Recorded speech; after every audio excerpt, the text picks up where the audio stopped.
ਖੋਲ ਰਹਿਮਤਾਂ ਦੇ ਦਰਵਾਜ਼ਿਆਂ ਨੂੰ,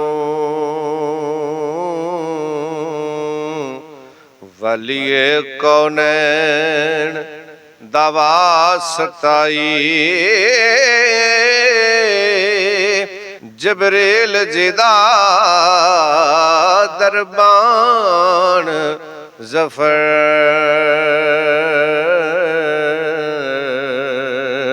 ਉਹਦੀ ਪਾਕ ਨਾ ਲੈਣ ਦਾ ਵਾਸਤਾ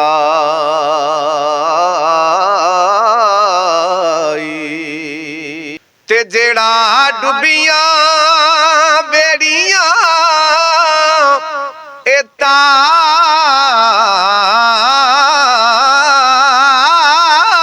ਦਿੰਦਾ, ਉਸ ਗੌਸੇ ਸਕਲੈਣ ਦਾ ਵਾਸਤਾ ਈ,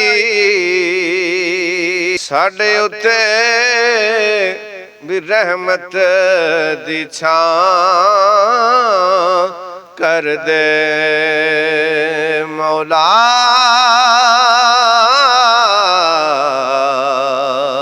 ਸੋਹਣੇ ਹਸਨ ਹੁਸੈਨ ਦਾ ਵਾਸਤਾ